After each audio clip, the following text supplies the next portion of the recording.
Oh, there you go. Yeah, okay. So it might be that we have to it may be because I had to add you to the stage first. Okay. Yeah, that might be it. Okay.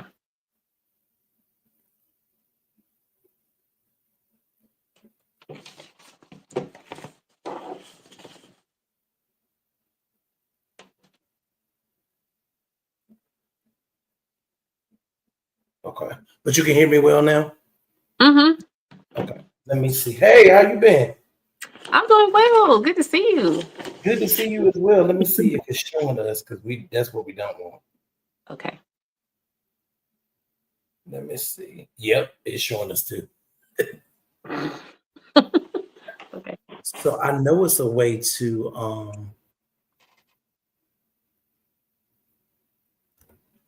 can you hear me still?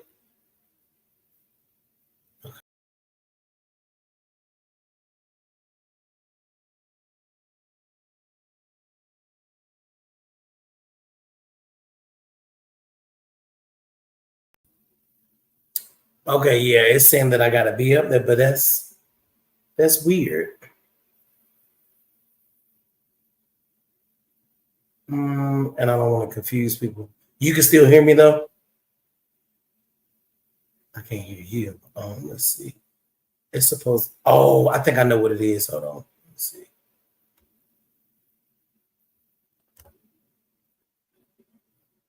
No, that might not have nothing to do with it because I still see it online.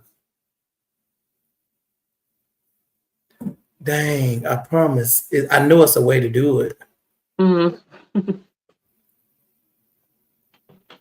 Well, nonetheless, were there any questions that was out, that we could not go through based off of the list? Okay, okay, Been good. Yep. okay. Cool. Everything's perfect. Okay, awesome. Yes, it's been a long time. I Some think since high years. school. Yeah, I think since high school, right? Mm-hmm. Yeah. Wow. And that was Yes. what? Over 20 years ago. This year, because you graduated '05, right? Mm-hmm. Yeah. Wow. Where are you Wow. at now? Clayton. Oh, you in Clayton. Oh, okay. Yeah. Okay. Yeah. Clayton, North Good. Carolina. Yeah, I left Bertie and I didn't come back. I understand. Yes, yes, yes. Um, hello, everyone that has joined. Let's see. I see some comments. What's going on, Thomas? That's my best friend, Thomas. Okay. Um, let's see who else is up here. Now it should allow you to share because it's public on On Facebook. yeah. Hey Okay. Shanika, I just saw Shanika Bond jump in. I hadn't seen her in a long time either. Okay. Hold on. Let me make Okay. sure. Um, yep, it's public, so you should be able to you should be Okay. able to share it. Yep. All right, and then I'm gonna highlight some guests. Alrighty. Hold on.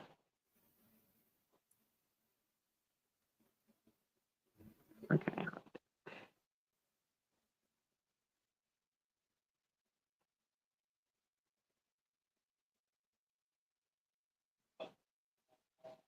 I'm, Okay, I see it. I'm tagging you too. Let me know once you tag me. Or should I? Yeah, yeah, I just did it. Okay. So yep, it should show up. Okay. Ain't used to all this Facebook Live stuff. Yeah, I would say it's still an adjustment because every time we start it, something changes. So yeah. Okay, so my Facebook is showing. Hello, everyone. I see those that joined. We thank you for joining. Please don't go nowhere. We're about to get started here in a few moments. We are just tagging. So if you are on with us, can you please share the live as well? Okay. Yeah, let's see. Okay. Yeah, see, the other thing about doing it this way, you can't really see on the platform that I'm using, you can't really see when people when they join. So like if you have, let's say for instance, all of your family join, you won't be able to see specifically who has joined unless you're looking at it on your cell phone. So Look, that's perfect for me. That'll make what, me more nervous. what really? Ooh, I don't want to know who up here. Oh, okay. Well, I mean, they might still join. So Yeah, I want them too, but I don't want to know in the moment. oh, okay. That makes sense.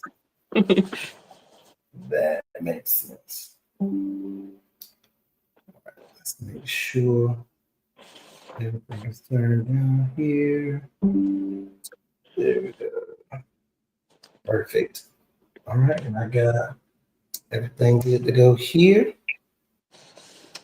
So share the live, everybody. We can give y'all a little bit of music while we wait for 2 minutes.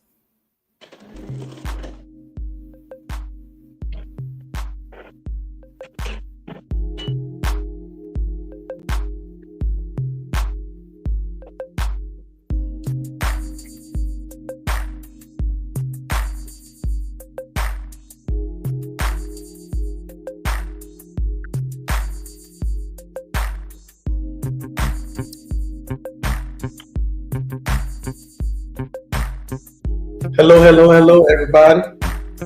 The ones that I see joining.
All right.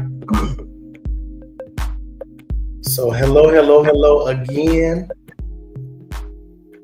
Definitely appreciate you for joining. So for those of you that are joining, I actually have with me my god cousin. Yes, you heard me right. I said god cousin because her grandmother, may she rest in peace, was my godmother. And so this is my god cousin. So this here is years of knowing each other, like years. I honestly can't remember a time that I didn't know you, to be honest. I can't remember a time that I did not know you. Mm-hmm. Yes. Yep. Okay.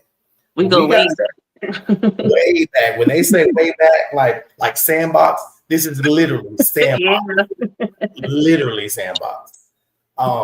So yes, I am ecstatic to have you here on with the platform. For those of you that are joining, I do want to take this opportunity to thank you as well for joining another episode of Checking In with Pam LLC.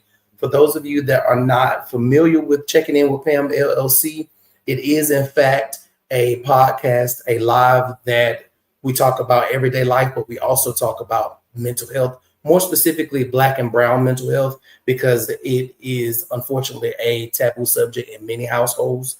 And so that's what we really talk about here on the platform.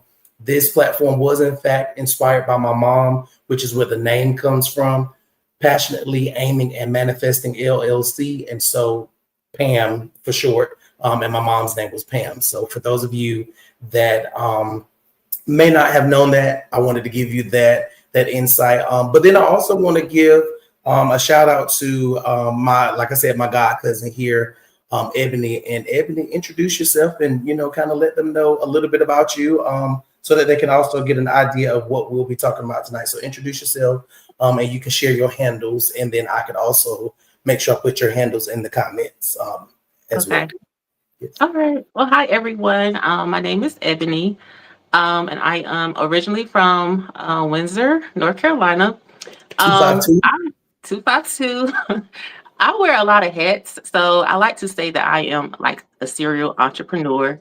Not only am I a life insurance agent, which is why I'm here tonight, but I also have a cleaning business. I'm a notary.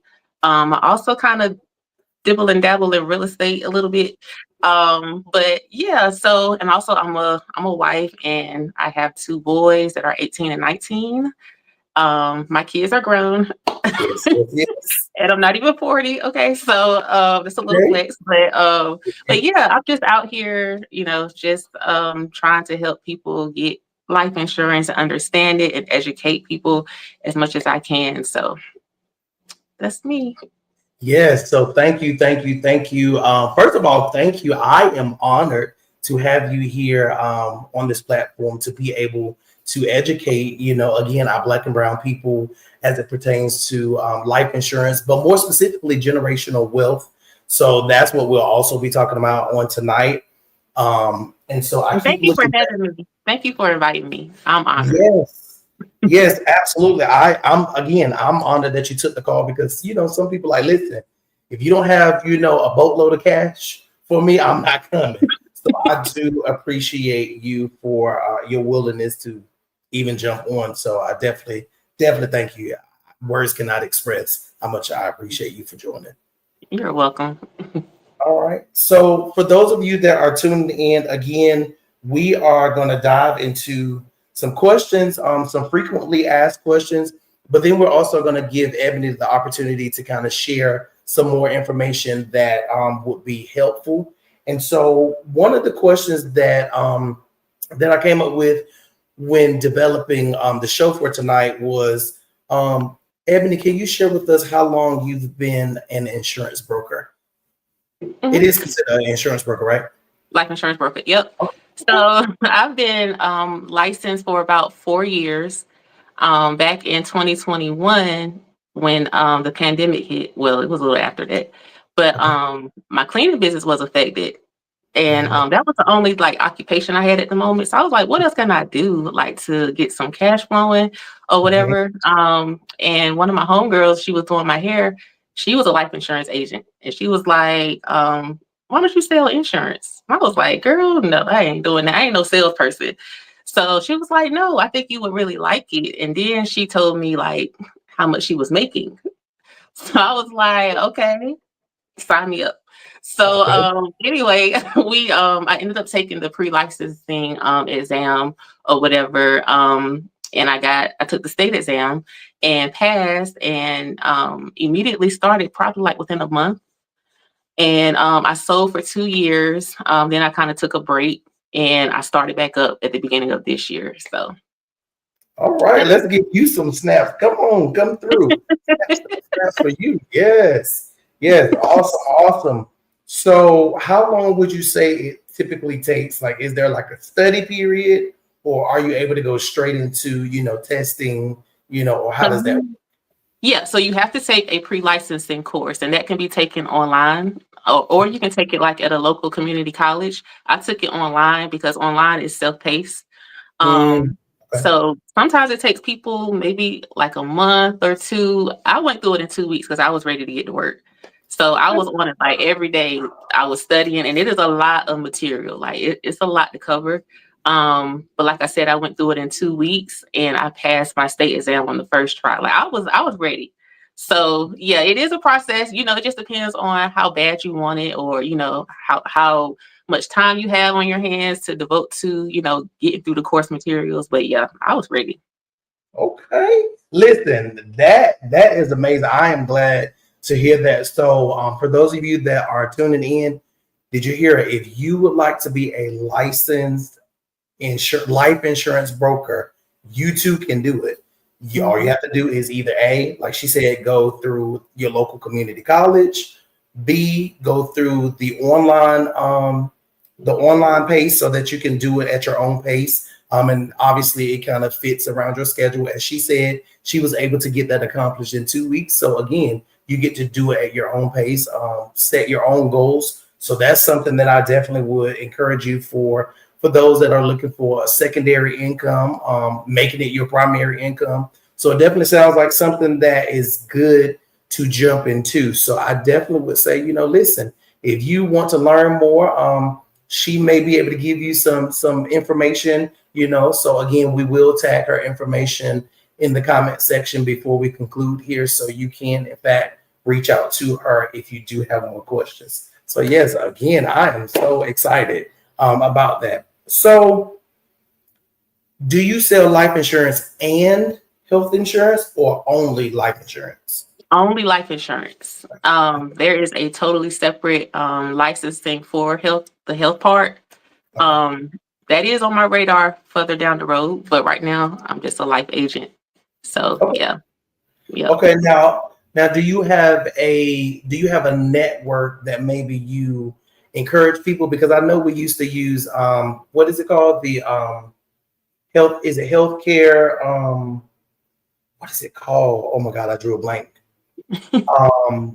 I know once upon a time when you would sign up for like Obamacare and things like that, there was a separate market. Is it Marketplace? Marketplace. Mm-hmm. Marketplace. I know you could sign up for Marketplace, but do you have maybe some more information that you can, present to people that might be looking for health insurance?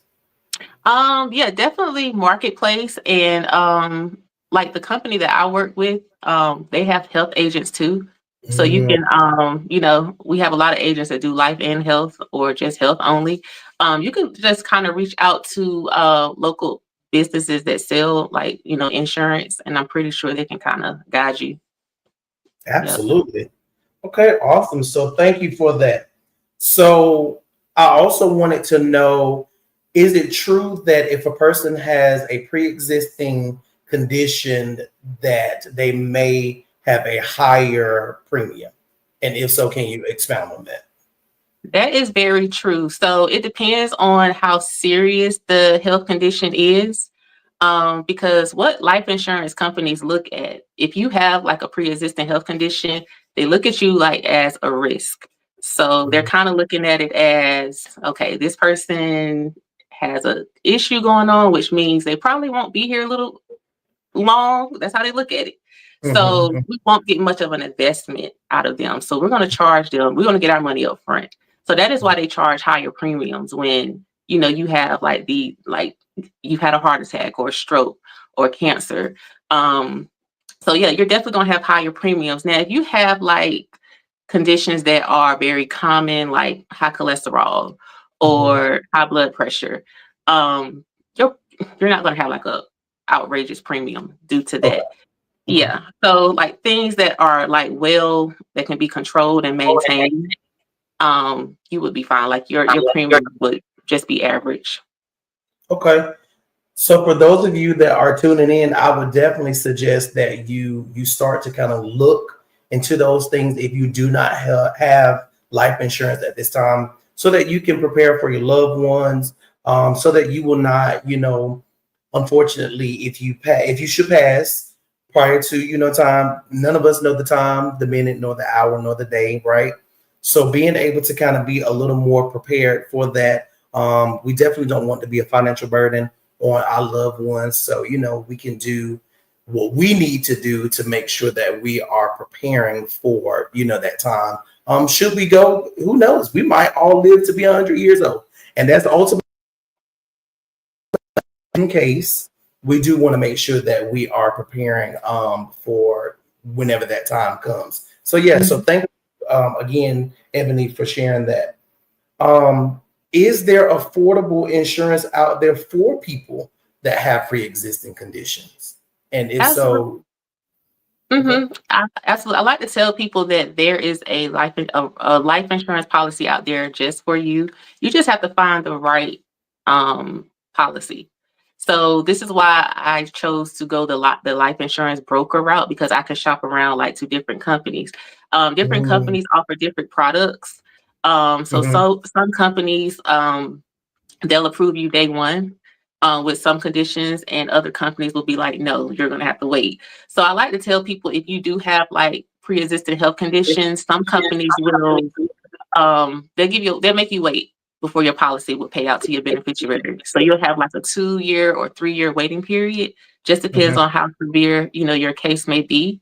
And this basically means like, if you were to pass away within that 2 or 3 year waiting period, you would only get your beneficiary would only get what you paid into the policy plus a little interest. So this is why I stress to people, get life insurance while you are healthy. Get it while you're young, but especially while you're healthy, because like they say, everybody is one doctor's appointment away from being diagnosed with something. So Yeah. definitely get on it while you don't have any health issues, while you're seeing your doctor and your physicals are good. Go ahead and lock in the policy, because I'm telling you, I come into a lot of contact with people that have a lot of health issues, and unfortunately I quote them and they can't afford the premiums. It's outrageous. Mhm. So lock in while you can. Yeah, I definitely would say, I thank you again for sharing that, because I do think that that's extremely important. And I know, unfortunately, a lot of time it's out of sight, out of mind type of thing. But like you said, now is the time. I Hmm. think, the most important thing, I can remember when I look back at my policy, may my mom rest in peace. When I look back at my policy, I believe she got the policy when I want to say I was 8 years old when she got the policy that I have, as well as it was around that time frame that she got her policy. And so I can remember when she unfortunately passed. I remember being able to look in all those documents and things like that, and everything was literally laid out for me. I knew exactly, who to contact. And they were, honestly, they were really, really quick with getting, everything sent out. So I would definitely say, I definitely would recommend, if you have not thought about, or if you have not given a lot of thought towards when you are planning to set up for life insurance, I definitely would say, like she said, now is in fact the time. Now, this is a little off the cuff. What would you say the youngest person that you have insured over your time of being a life insurance broker? I think the youngest was probably maybe 5 years old. Yeah, 5. Okay, okay, awesome. So again, as you can see, you But they can. can be insured up in like as early as 14 days years old. And I recommend starting a policy for your kids before they're 18, because a lot of with kids policies, they have what you call guaranteed insurability. So for instance, if you have a policy for them in place, and they grow older and God forbid they come down within an illness, they can still apply for more insurance without the insurance company checking their insurability. So they can still get more coverage even though they having health issues. So that's why I say get it while you're young, while you're healthy. Like, a lot of people don't know these things. So yeah. Listen, so sign those babies up. Don't you wait another Yeah. second. Sign those babies up. So sign up your kids, sign up your grandkids, because this is another question that's not up there. But is it also true that someone, like maybe like a grandmother, can sign up their grandkids for a policy? Is that accurate? Absolutely. Okay. Gerber, I'm contracted with Gerber, they're good for grandparent policies or whatever. Okay. They definitely, I can definitely write up a policy that grandparents want to, insure their grandkids. And Okay. like the kids later on in life, they can use that money for college, a down payment for a car when they're getting out of high school. It's so much that they can do with that money, because Yeah. the policies that they're getting builds cash value, which means it's like a savings account inside of the policy. So the kids can like use the money for whatever they want, really. So Okay. yep. So for those of you that are tuning in, we are in fact talking about generational wealth, but specifically what we're talking about right now is the life insurance portion of generational wealth. So we're going to get into some other things in a little bit, but more specifically, right now we're talking about the life insurance policy. So another reason why I wanted to to reach out to you and ask you to come on because I follow Candy Burris Tucker, and looking at some of her videos, I remember seeing her on an interview, and she was talking about how in her particular policy, so we'll talk about that in a few minutes, y'all, if you guys want questions or have questions about that. But in her policy, she was talking about how she was able to utilize some of the funds to purchase properties. She was able to basically use some of the monies while she's alive versus her untimely death or what have you. So, so I think that's a great segue, actually. What is that type of policy called? So those are what we call whole life or IULs. Okay. So basically, like I just said, those are policies that build cash value. So as you're paying into these policies, a portion of your premium is going towards, of course, your policy, then that cash value. Again, that cash value is like a savings account that's building and building every year that you have the policy. And you can absolutely, like Candy did, you can borrow from that money that as it builds up. I do like to say the word borrow because people like to think that you could just take this cash out and it doesn't have to be paid back. It has to be paid back. Okay. Like you can borrow against the cash value. And if you don't pay it back, then that amount, I'm pretty sure they probably add interest to, would be deducted from your death benefit. But you can definitely borrow the money for whatever reason you want. You can do whatever you want with the money. Like Candy was buying houses, you could take a trip, vacation, do whatever you want. Like there's no limits to what you can do. Wow. Okay, so see, I tell you, like, so not looking at certain things on social media, because some things it's like it's just kind of crazy, but some things is really, really good on social media. So I'm glad that you were able to enlighten us on that. So again, she said, can I add something? Yes, absolutely. Okay, so you can also now for this you would have to have a qualifying reason. So if you have a term policy, of course, term policies don't build cash value, but they have what you call living benefits, or what I like to call little goodies inside of your policy. So the qualifying reason would have to be that you came down with a critical or chronic or terminal illness. If you were ever diagnosed with one of those, your policy would cut you a check. If you're sick, if you had a heart attack or a stroke, or you came down with cancer, they will cut you a check for a portion of your death benefit to help you, like pay your bills. Maybe you got behind on bills because you're sick, you're in the hospital, you can't work. So they'll cut you a check to help cover those expenses. And again, that what they cut you will be deducted from your death benefit. But this is what you call living benefits. This is what you call using your life insurance while you're still living. So, yeah. Okay, so again, we're talking about, for those of you that are tuning in, we are currently talking about generational wealth, but specifically right now we're talking about life insurance policies and how you can get certain life insurance policies and be able to utilize some of the funding while you're living versus passing. So we just talked about whole life term, and please fill me in on you said something with the I, but I don't remember. So I don't IULs. IUL. So you can get a whole life policy or a IUL, but then you can also potentially get funds out of your term policy, but your term policy do not build cash values. See, and just in a period of time, I learned. Okay. Yes, I'm a quick study. Here.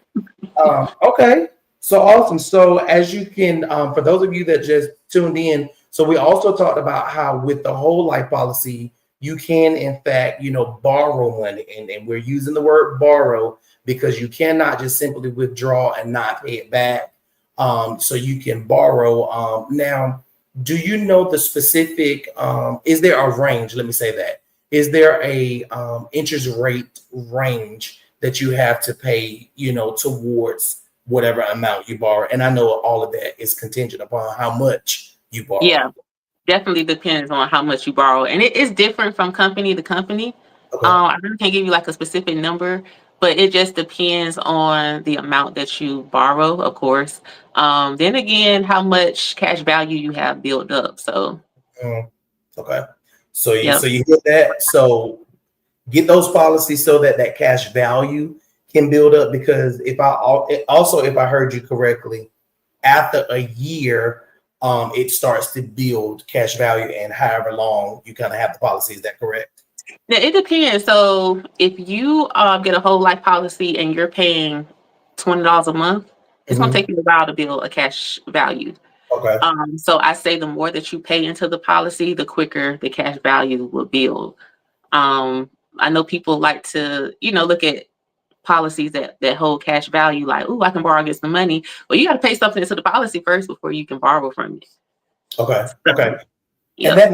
that makes perfect sense. So let's say, for instance, I got a policy, and based on whatever number I've chosen my policy to be, and so therefore my monthly premium is, I'm just going to say $60. So would I pay my $60 monthly fee? And if I chose to pay more into that, is it possible to pay more into it? It don't work. No, Okay, no. it don't work like that. Okay. Okay, Yeah, so you possibly with cannot the pay more. IUL. You could do that, I think, with the IUL, Okay. but not like with the standard whole policy. Mhm. Okay. So you guys, that means get those policies. Of course, don't try to break your bank, but at the same time, get a policy that is in fact affordable that you can pay per month, so that therefore you can also get some cash value built up into that policy that you can use for whatever it is, whether it is, a house, you get into debt and you need, to borrow money from the policy. But also remember that you do in fact have to pay back whatever it is that you borrow. So we're not telling you, hey, just get these policies, get money out, and don't pay back. Because, like she said, if you don't pay back, you will in fact be penalized, because it'll be deducted from whatever your amount is. Did I get that part correct? That's correct. Okay. Okay. Well, awesome. I definitely appreciate that. So I do see that the numbers have increased. And I know for those that have already been here, you're like, Jarvis, you repeat it again. I am, because I want to make sure that everybody is in fact on, on what we're talking about. So we are in fact talking about generational wealth, creating generational wealth, but more specifically at this time, we're talking about life insurance, and what that looks like, and what are some benefits of life insurance while you're living versus, hey, I'm leaving, my family members just this, amount of money. But you get to also use some of it too if you get a whole life policy or a IUL.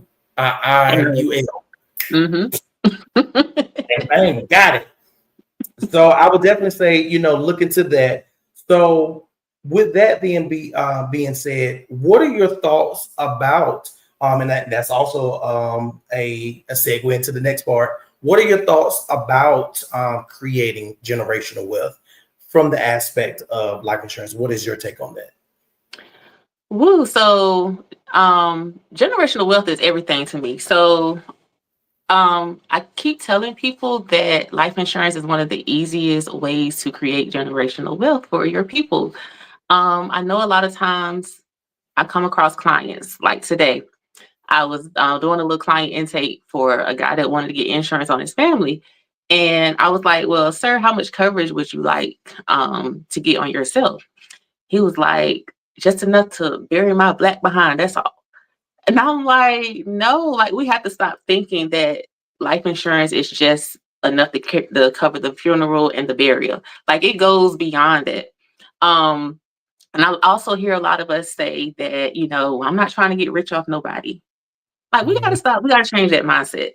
mhm, So let's reverse that. Like, are you saying you don't want your kids to get rich off of you? Like when you pass away? Like, is that what you're saying? Like, I can't imagine like leaving here and not wanting to leave like a lot of money behind for my kids.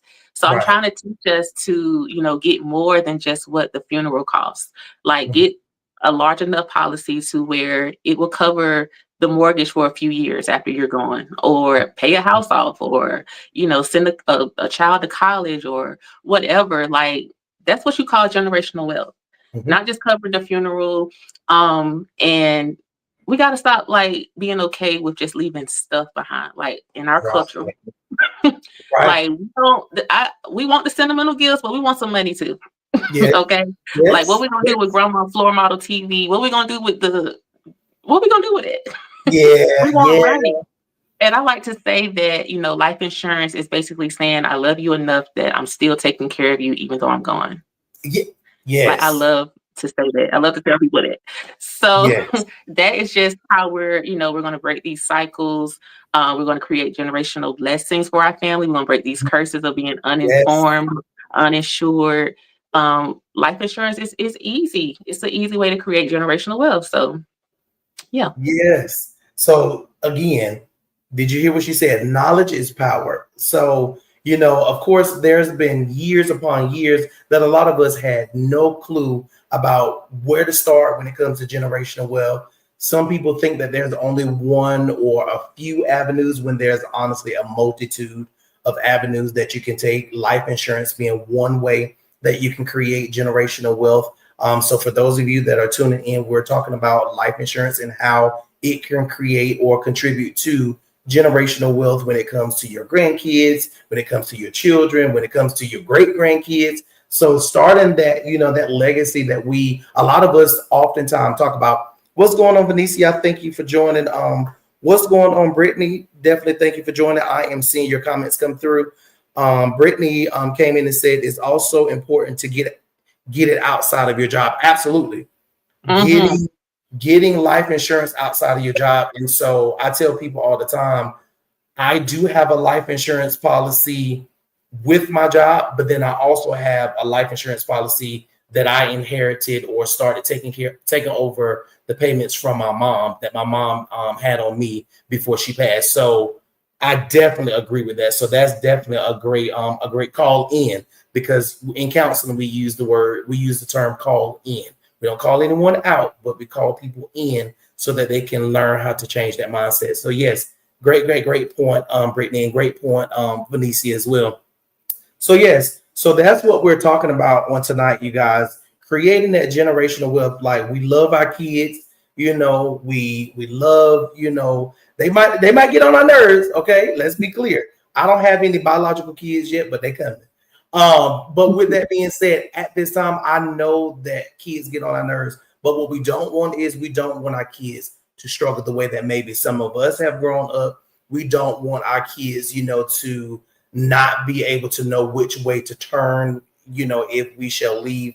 And I will say that, thank the Lord for the lady upstairs. For me, my mom drilled that in me. Hey, son, I'm not going to be here always. I want to show you the ropes. I want to do some things to help you out. And we'll talk about a little bit more about generational wealth and how it expands even beyond life insurance. But as of now, we're still talking about life insurance. So, and that's why, can I add something? Yes. Okay, so yeah, so I want to expand on you saying your mom showed you the way. That is how I'm doing with my kids. Like, I literally set them down and I was like, y'all getting ready to like get your own life insurance policy. Like, I want to teach them now because this wasn't taught to me when I was their age. I didn't know nothing about a life insurance policy until I was 20.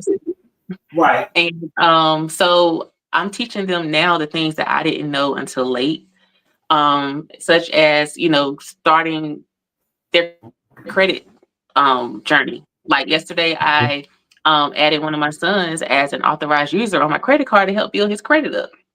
Like, these are things we want to give our kids a leg up. Like they said, I don't want them getting out of the mud. This is how generational blessings and wealth start. We have to teach them. So, yep. And I think, that's also the thing, and just to take a quick pause really quickly, and definitely not knocking Bert T's educational system. So let's go on the record and say that. But what I will say is there are certain things that they do not teach you in school. It's certain things that they do not go into details about. If I could be totally honest with you, I had A's and B's in all of my classes, but I cannot tell you one time that I recall them talking about life insurance in any of those subjects that I've taken. I cannot remember them even talking about generational wealth, creating generational wealth. The only narrative that I remember is hey, selecting a career field that you would like to go into or a trade that you would like to go into. And that's pretty much where it kind of ended. Like there was no anything after that. It was no, hey, create, other opportunities so that you don't have to work as hard. Because if we're being totally honest, the goalpost for retirement is moving further and further and further away with our generation. So, I could definitely talk about this all night. So I definitely Yeah. thank you again for saying that, Ebony, because you're right. There isn't people, a lot of people don't know, hey, you can add your child as an authorized user on your credit card, but not give them a credit card. Exactly.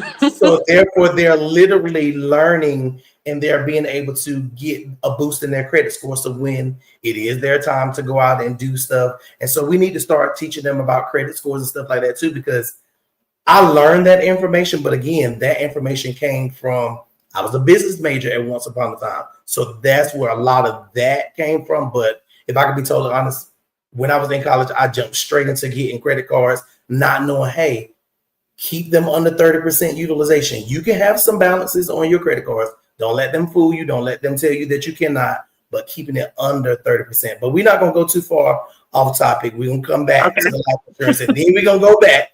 But before we do that, I see some comments here. Benicia came in and said, exactly, I had no idea. Living wheels too, absolutely. Creating those living wheels, absolutely. My mom did one of those as well. Even though I was the only child by my mom, she still had one. So definitely would say do that. My oldest walked out of high school with a high credit score. See, exactly. Being able to go ahead and get that started. Absolutely. Kudos to you, Benicia. Yes. Yes. Changing the narrative.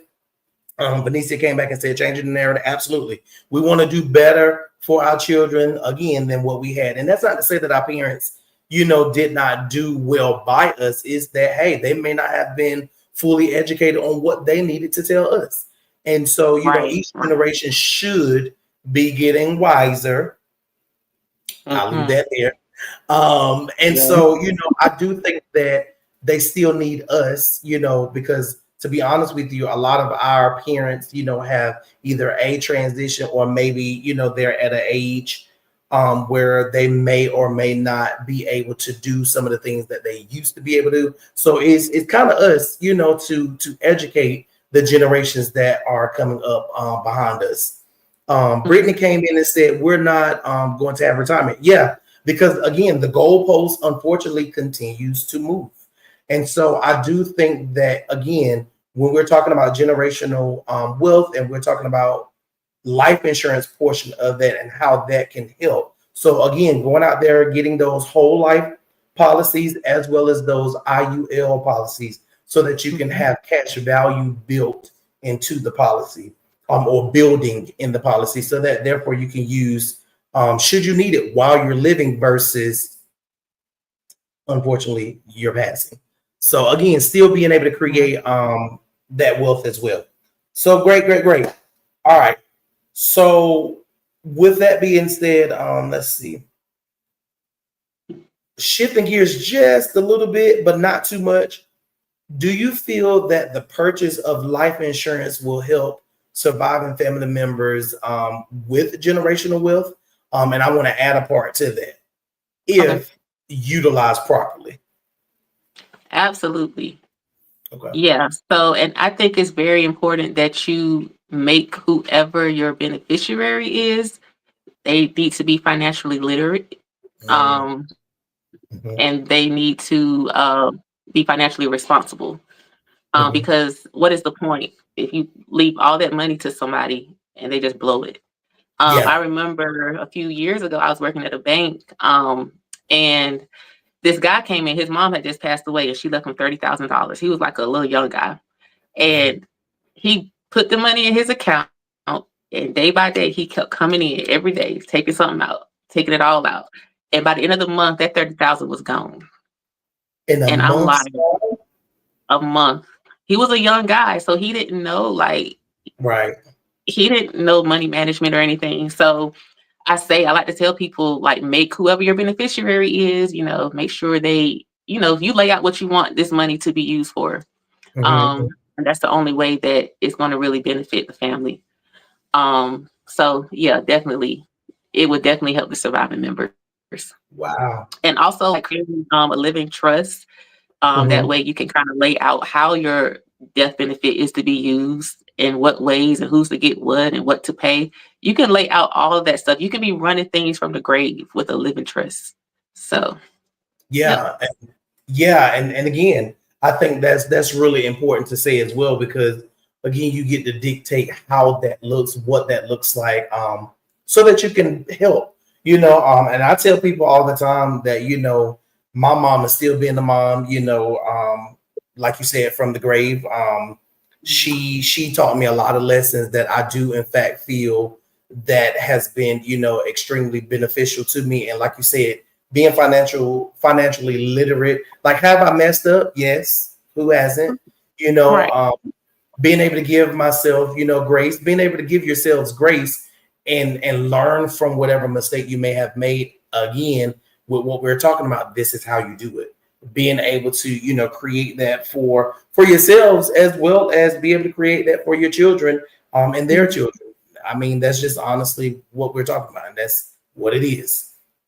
Um, Absolutely. so would you say, or are there any tips that you can share for those that may be at a crossroads on whether they should purchase insurance or not? Are there any tips that you could give to kind of help people if they're stuck in a space where they don't know whether to get insurance or not? I like to say, it's better now than later, because again, life insurance, the premium is based on your age and your health. So the longer you wait, the more you're going to end up paying. Mhm. Um, Also, think about your people. Like, do you really want your people back here begging for money because you didn't have a life insurance policy in place? Do you want to see them, like, posting all these GoFundMe accounts? I mean, links. I'm sorry. Mhm. On the corner selling fish plates just because you wasn't, responsible enough just to have a little policy in place. And I like Mhm. to tell people that something is better than nothing. Yeah. I know a lot of people think that they have to get this large amount of coverage. Truth be told, if you can't afford that, that's fine. Just get something. Something. Mhm. If it don't do nothing but cover the funeral and the burial, just get Mhm. something so your people don't have to come out of their pockets or drain their savings just to pay a funeral home. Mhm. Mhm. And I think that's a great point, and I do think that that's a great tip, because, like you said, something is in fact better than nothing. So thinking like, oh, okay, well, getting a $10,000 policy, I don't think I need to do that. Well, why not? Why not Hmm. get a $10,000 policy? Why not get a $15,000 policy?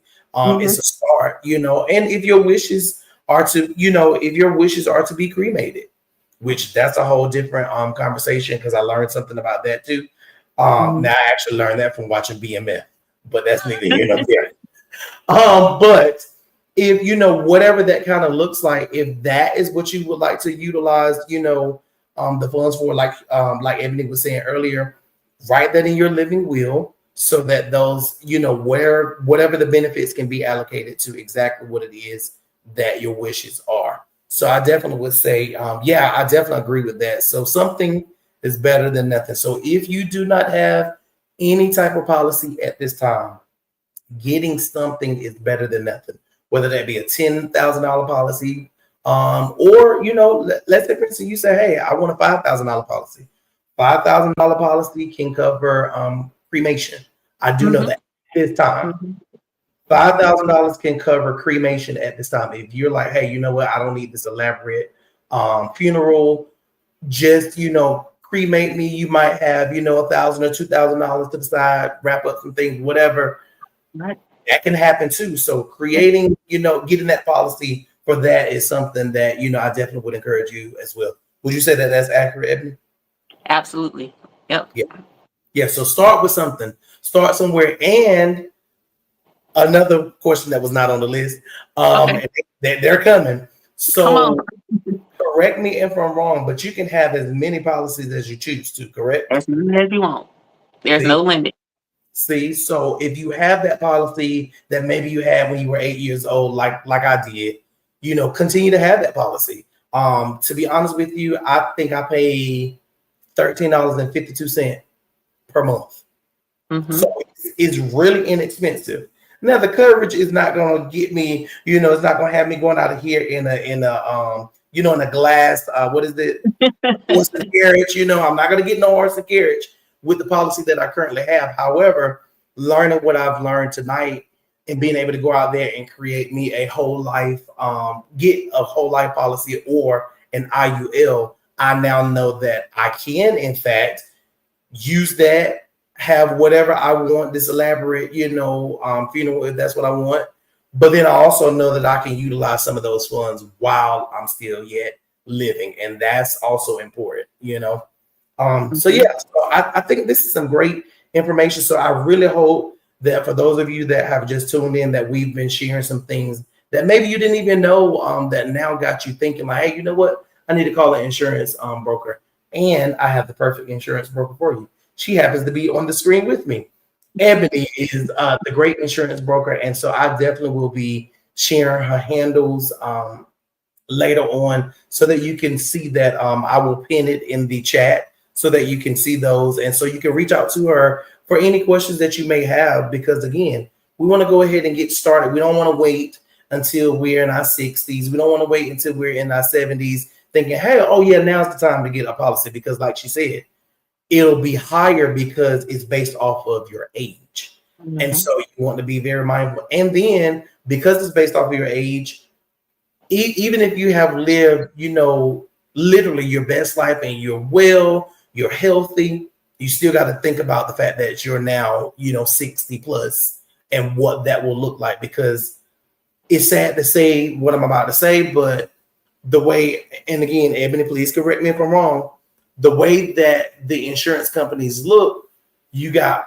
probably less years in front of you than you do behind you. Right. Is that accurate? Mm-hmm. Okay. Very accurate. So with that being said, you have to be very mindful of that as well. So again, if we've said something thus far that has sparked a thought in your head as it pertains to getting any type of life insurance, whether it's a term, whether it's a whole life, or whether it's an IUL. And for those of you that are just tuning in, again, a whole life and an IUL are policies that actually can add or build cash value. And a term is where it's just simply whatever the amount is that you said. Yes, is that correct? Correct. You're right. Exactly. So you see that in just that short period of time, I've learned that. So if I could do it, I know you can too. All right. Yes. So we're going to change gears just a little bit. So again, we're still talking about generational wealth. And so you guys know, based off of what we've been doing since season 4 of Checking In with Pam LLC has started, what I like to do is I like to show videos about, especially, about whatever the topic is. So tonight, we're already talking about generational wealth. So we just talked about a lot of knowledge about life insurance. So we're going to talk about some other types of generational wealth, but more specifically, we're going to talk about how we can pass other things down to our families. That's more than just, like she said, more than money, more than just stuff, something that they can actually utilize for other things as well. So I'm going to play this video for you guys. So give me one quick second. So Ebony, I'm going to minimize us so that we can play the video. Okay. Right. And Ebony is going to mute us for a brief second. So you guys, please watch this video. It's only 1 minute and 20 seconds. So it's not that long. But the power of wealth is in a life insurance policy being owned by your trust. You need to have a separate life insurance policy in a brokerage account. Let's say for your grandkid, you put a $500,000 life insurance policy in a brokerage account that's owned by your trust. You leave that $500,000 life insurance policy for 21 years for your grandkids. $500,000 life insurance policy turns into $1.6 million for your grandkids. But you don't give your grandkids $1.6 million. you only give them half, 800,000. The other 800,000 stays in that brokerage account another 21 years for your great grandchildren. That now turns into about $2.4 million. So you don't give your great grandchildren all that money. You give them half, stays in that brokerage account for your next great great grandchildren. So that's 1.2 million, half still in there. That turns into about 4.6, 4.8. Use a compound interest calculator to get these numbers. So now that money's in there. 4.7, let's say now you don't leave that to your great great grandchildren, all of it. You break that down to half. So let's say whatever half of that is. But by the time you get to about 7.5 million, leave that for your fourth grandchildren, you left $13 million. You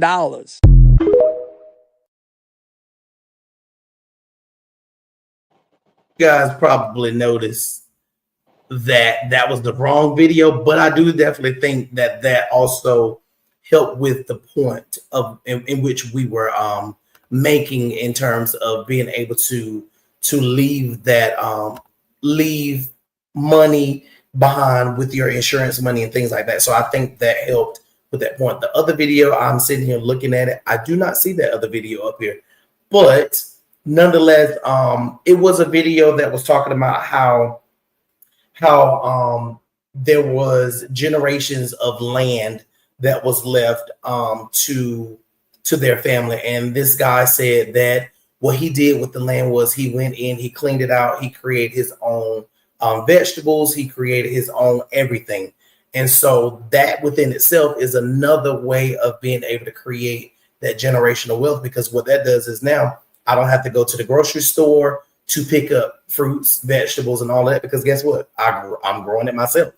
I've already stocked up on whatever it is that I need. Okay, well then let's say for instance, I choose not to necessarily, use the electric, heat and things like that. Guess what? I got timber on all of my land that I can, cut down, that I can then use for heating. Like she said, we have to figure out other ways to kind of, pour back into ourselves as well as our children and the generations to come, because we should be teaching them how to fish, not fishing for them. What's that saying? If you teach a man how to fish, he can eat for many, many, many days to come. If you fish for the man, then he will only eat that one day. That's good. I think I paraphrased that, but yeah. So with that being said, another way that we can create that generational wealth is being able to kind of start our own businesses. And that's exactly what Ebony has. She has her own business. She's already shared with you guys that she is in fact a licensed life insurance broker. She also has a cleaning business. She also has, what was the third thing? I want to make sure I'm giving all the I'm a notary. You know what I mean? You need something notarized, she got you. You know what I mean? So we definitely want to make sure that, we're learning different ways to minimize, honestly, utilizing other people and, keeping some of those funds in our home, but still building our credit, still building, something that I'm working on now is learning how to live a more simpler life. And what I mean by that is I spend a lot of money on eating out. Why? Because while I'm in a relationship, I live in my home and she lives in her home.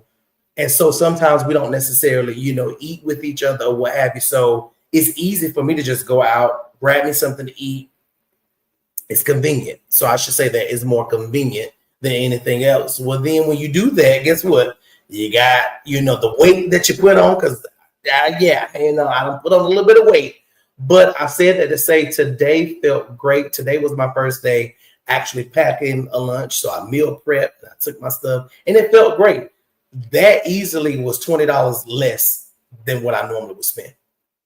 Just in that alone. So I'm saying that to say, we got to start looking at things that way. Before we move on to the last video that I have, I also want to, again, give a huge shout out to my mother. My mother left me with land, as well as she left me with a home that I now can turn into. Thank you. I now have turned into rental property. And so with that, you still got to keep the home up. You still got to go in, you got to inspect, you still got to go in, you got to, do an upkeep because listen, our home is just like us as, as bodies. Like if we don't take care of our bodies, then guess what's going to happen? It's going to eventually start to deteriorate. Organs and stuff is going to shut down. The same exact thing when it comes to the homes. So if you're walking in your house and you feel that little, that little spot in the house that's a little weak, go ahead and replace it. Go ahead and replace the floors. Do whatever it is. So again, I'm immensely grateful that my mom left me land and left me a home. I also have another property. I also rent out an apartment that I rent out. And so what that is called is corporate leasing. And so that has been, helpful as well. So again, it's a lot of things that we get. And now, it's also some trial and error in there as well. So I don't like to sell people on a false dream. When it comes to being an owner of any type of real estate, there are some pros and some cons to it. When you go into it, you got to learn certain things. And so I've learned some things with owning an apartment versus with my mom's house. My mom's house was completely paid off. All I got to do is pay taxes. You see what I'm saying? Whereas an apartment, you have to pay whatever the amount is, and then whatever your overhead is, you have to use that either towards any type of business things that maybe you have gotten credit cards or what have you, loans, whatever, or you may be lucky enough to pocket that. So it just kind of depends on how you kind of set that up. So I do have some information on that if there's anyone that would like to connect on how to get that started. So yes, so I also I knew it was a fourth thing. Ebony also said that she's dabbled and dabbled in real estate as well. So what would you say about that? It's funny you said corporate leasing because that's what I do. See? Short-term rentals. Mm-hmm. Yep. And Yep. I think I started that during the pandemic too. yes. So I started mine in 2023. So yeah. So I would definitely say, like you said, it's definitely lucrative. It's definitely something that you can learn how to navigate. And like she said, short-term leasing. And that could be whatever you want. Me more specifically, I rent out to traveling doctors and nurses. So that's the Me ones too. that see great minds think alike.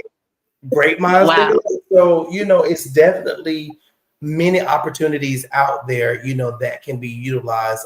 So I'll be connected with you on some tips. Yeah, we need to connect. Yeah. Yes. Because you may want to expand to up here. It's room for everybody. And that is something else that we'll be talking about to wrap up the video, wrap up the live for today.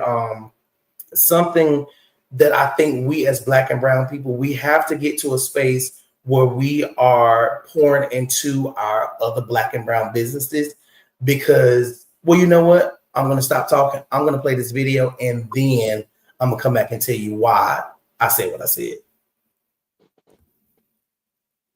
Black people set trends, drive culture, and move entire industries. We influence music, fashion, beauty, tech, you name it. But you ever ask yourself, why do we spend so much but own so little? Why do we pour into brands that don't pour back into us? This isn't random, it's by design, like everything else. Let's talk about the history of Black overconsumption and how it's been used to keep us at the bottom. After slavery ended, Black people were free, but broke. No land, no wealth, no generational assets. But guess what? We were still expected to participate in the economy. We were pushed into low-wage labor, barely making enough to survive. Meanwhile, white businesses heavily marketed to us, but didn't want us as owners. Anytime we built our own wealth, Black Wall Street, Rosewood, thriving Black towns, they were burnt down. From the start, we were positioned as consumers, not owners. And that cycle never stopped. Fast forward to today. Black people in America have over 1.8 trillion in spending power. But here's the part they don't tell you. Buying power is not wealth. We spend more on luxury brands than any other demographic. We make athletes, musicians, and influencers rich. But most of that money is funneled back into white-owned corporations. Less than 2% of the money that we spend stays in the Black community. When they tell us, look how much money y'all have, they leave out the fact that most of that money doesn't come back to us. Now, let's talk about the part that stings. Who are we actually making rich? Nike, Gucci, Fendi. We flood their stores, but they don't reinvest in us. Beauty brands. They profit off of Black culture, but they rarely hire Black executives. Even Black athletes and entertainers. Most of their deals are owned by non-Black corporations. Meanwhile, Black businesses struggle for funding, support, and visibility. Ask yourself, if a company takes our money but never gives back, should they really be getting it at all? Listen, this ain't about shaming us for spending money. It's about understanding why we've been positioned to consume instead of own, and how we break that cycle. Because if we can make trillion-dollar industries thrive, imagine what'll happen if we start doing that for ourselves. Next time you spend $1, ask yourself, who's really benefiting? And do they support us like we support them?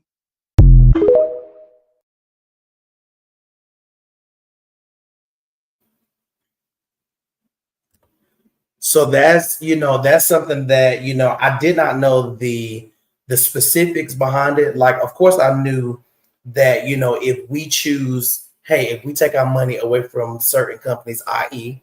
Target, Target has suffered a huge loss just from the Black dollar alone. Mm-hmm. And so, with that being said, can't nobody tell me, hey, we don't have, the power to change things, because when we stand together and we stand solid together, we have the power to change so many things. I think, like she said in the video, I think sometimes we get caught up in, oh, well, yeah, I'm gonna go out there and I'm gonna get this Fendi, or yeah, I'm gonna go out there. Listen, I tell people all the time, I will go get me a Coach bag, or, because I like to wear the crossbodies. I'll go get me a Coach crossbody. I'll get me the matching shoe, from Coach as well. But anybody that come in my house can also tell you that, oh, he got shoes in here that we don't even know the name of them. Why? Because I'm not all about the name brand.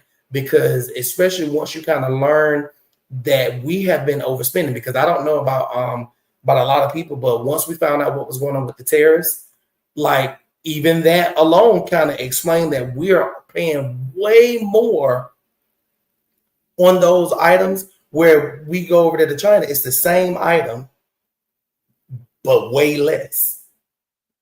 And it's like, we have to get to a space where we are a little more educated with what it is that we're doing. If you want to look nice, listen, I say by all means, look nice. But those Black stores, those Black owned stores that we know about, invest in them. You know what I mean? And that also means that, listen, with me sending traffic that way and me saying that also means that, hey, us Black businesses, we got to step up too, because we got to make sure that our customer service is top tier. Because if we want all of this to happen, if I reach out to you and if you say that you're going to ship something to me within 7 business days, it should not be 30 business days before I get what I reached out to you about. And if it is going to take that long, go ahead and let me know, hey, it is in fact going to take me, for the production and all of that, is going to take that long for me to get it to you. But don't make me think that I'm reaching out to you for a product and this is the time frame that I'm expecting to get it, but yet you don't do it. And then, let's also not talk about, the demeanor that comes with some of the businesses. I would not say all business, but some people are nasty. Let's just call it what it is. Their attitude, their demeanor is just straight up nasty. So I definitely want to encourage us to spend more money in the Black businesses, but I also want Black businesses to make sure that they are standing up as well, saying, hey, you know what? I want, this influx of business, but I also want to make sure that I'm doing what I need to be doing too. So I know I said a lot. I know I said a mouthful. Do you have anything that you would like to add to that? No, you said everything. I could listen to you all night. Well, I definitely appreciate that. But I think a lot of time we really don't look at it like that. Like, it sucks that a lot of us, I'm not going to say everybody, but a lot of us truly do have the crab in the barrel mentality. If I reach out to somebody that I know has written a book and they've done pretty well for themselves, like maybe it hasn't reached the New York bestsellers yet, but they've done extremely well with that book. If I reach out to you and I say, hey, I got a book idea, I've already created it. Da da da. Can you, share to me? Oh, well, how much am I getting on top? That's the first question. How much am I getting on top? And I'm not saying that I don't, because I need to pour into your business too. But why is that the first thing that's stated? Why can't it not be, hey, I can give you this amount of information. I can assist you with this. I do a free consultation. Like tell me what it is that can happen and not always putting a dollar amount on it. Right. Because if you think about it, listen, one thing people can say what they want to say, and I hope that it's not taken out of context, but if it is, we keep it real, raw, and uncut here at Checking In with Pam LLC. One thing I admire about the Hispanic culture, they gonna work together. They can work together. It may be 4 families living in one home, but guess what they're doing? They're working together to pay that home off, and then boom, they transition to another house. Work together, pay that home off. Boom, transition to another house. Work together, pay that home off. Like they literally got it figured out, if we're being totally honest. And then we wonder why other cultures aren't really accepting of us. Yep, Brittany said, and the Indian culture too. Exactly. Yes, I was getting ready to say Indians. Yeah, you got the Indian culture that does that as well. It's like, listen, what are we missing? Why are we not doing the same thing? Okay, so maybe you say, hey, as far as us living together, maybe I won't live together. Okay, and that's your boundaries. That's your space. You get to stay there. But why not at least provide the person with the education? Like, hey, I'm able, just like how, Ebony and I, we didn't even know that both of us do corporate leasing, but that's information that if one of us didn't do it, we can share that information on how it can get started. And then boom, just like that, there's some generational wealth that we just created just from having the conversation. Just from having the conversation. So we do have to do better as a culture when it comes to that, because again, it's a lot of us that honestly could supersede any goal that's out there. We can supersede it.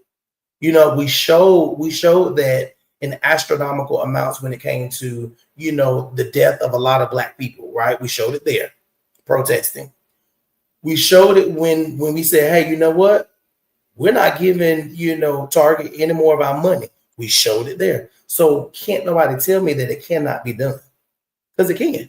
She just said, I don't know what time frame those statistics were from, so I won't even begin to quote it. But the fact that she just said that we basically spend, our buying power is $1.8 trillion. But is that being funded into the Black businesses? No. And those businesses are not coming into our communities and saying, hey, you know what? You've sown so many seeds into my business. I'm gonna come out there and I'm gonna give you a brand new building just because you sold into our community. Because you sold into my business. They ain't doing that. They're not doing that at all. If I'm being honest, I won't go too far because I know this is gonna get hot. We have people that are right there in Bertie that have left Bertie, that have went on to do the things that they've done. I won't name them, but I'm pretty sure those of us that's from Bertie, we know, and have not come back and invested in anything. Now, if I ever get to a space where I can sure enough come back, you mark my words. Matter of fact, I'm gonna go ahead and start manifesting.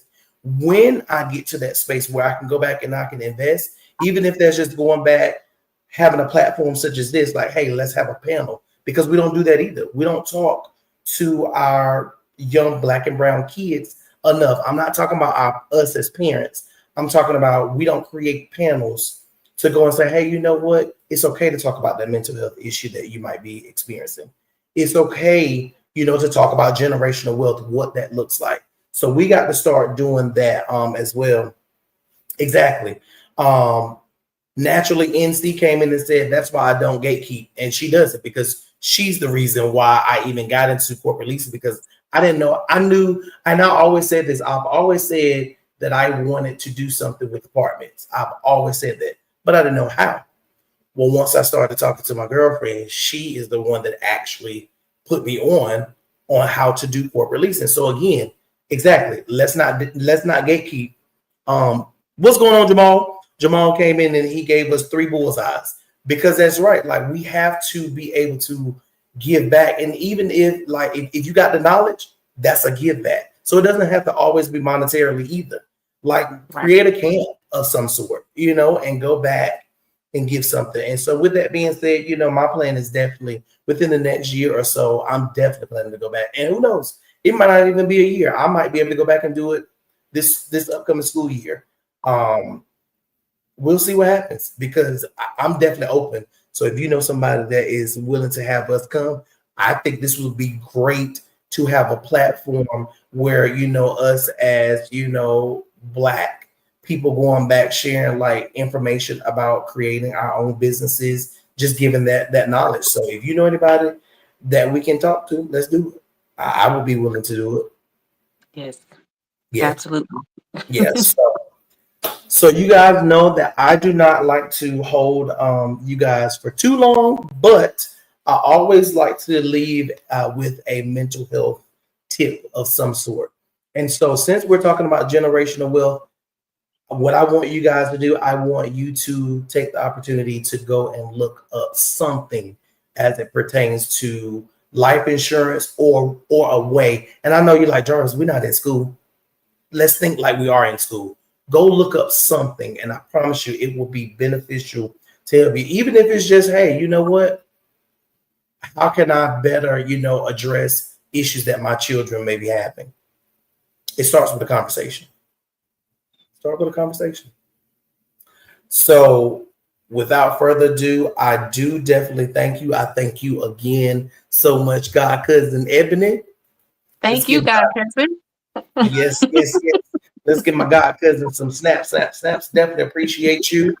I would definitely say you guys know my famous saying, we will be Black next week. So tune in next week. I don't know what the topic is, but I promise you it's going to be a banger. So tune in next week. Again, thank you so much for those that are currently watching, as well as those that's going to come back and watch later. We shared some valuable information in here tonight. And again, I would be remiss if I did not give you another shout out. God Cousin Ebony, I really appreciate you for coming on. Oh, thank you. I appreciate you having me. Yes, absolutely. What did young folks say? Clock it. I'm trying to, like I'm not old, but then I'm like, Lord, I'm out of touch. Clock it, y'all. We gave y'all some nuggets on tonight. So yes, thank you.